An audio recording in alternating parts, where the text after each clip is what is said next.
push through, because you can see it in the mirror, right? Push through those feet. More than a decade has passed since Olympic gold medalist Dominique Moceanu went public with her family's shocking secret. Back tucks, okay? Stay down. Round, round, round. A sister born without legs, given up for adoption. Her childhood idol became her biological sister. That is unheard of. That's like 1 in a billion. Moceanu and her biological sister, Jen Bricker, lived parallel lives until a clerical error on Jen's adoption papers brought them together. Their story is the subject of a new documentary, She Looks Like Me, which premiered at the South by Southwest Film Festival in March. Moceanu says it's nature versus nurture. She, despite injury and a revolving door of coaches, took home Olympic gold at age 14. Jen, despite not having legs, became a professional aerialist. Their family did not do gymnastics. They didn't know to put her in gymnastics, but yet Jen gravitated towards the sport that I went into the Olympics for. And I was the only one she was gravitated to. All the athletes in the world, all the Olympians in the, like all the people she could have been drawn to, it was me. And so wild. The documentary, based on Moceanu's 2012 memoir, Off Balance, also dives into their lives now. Knees? What?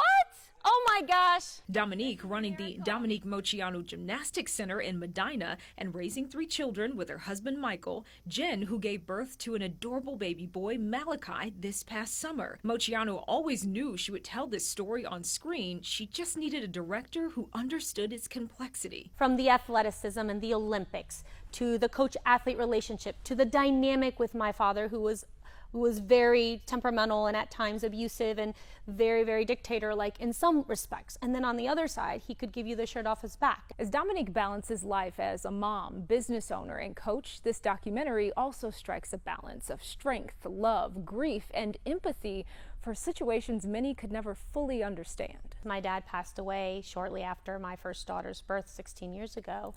And he never got a chance to meet my son. He never had a chance to meet Jen. He wanted to. That was kind of one of his dying wishes. It's like, I do want to meet her. And it was kind of something he said right before he passed. And I thought, well, you've come a long way. Moceanu's parents were born and raised in Romania. While she is open about their cultural dynamics, what she wants most for her mother is peace. It was at a very difficult time in my mom's life when she had to give up Jen. I mean, she didn't even get to hold her. The decision was made for her. There were a lot of extremes happening at that time. My father was not being good to her at that time during the pregnancy, during everything. And they had to pretend that the child didn't make it when they went home to family. So, you have to live these lies when deep down that may not have been what you wanted to do. But tell me one person that has never lied. One judge already gave it to you at state, so it's within your grasp. These days, Coach Moceanu is building a culture of her own, teaching athletes to lead with integrity, discipline, and respect. She's had a number of challenges in recent years, including a toddler who survived open heart surgery. But with the Paris Olympics in view, one of her teenagers may bring the family's legacy full circle when the Summer Games hit Los Angeles. It's a big deal in our household because our son is an LA 2028 Olympic hopeful.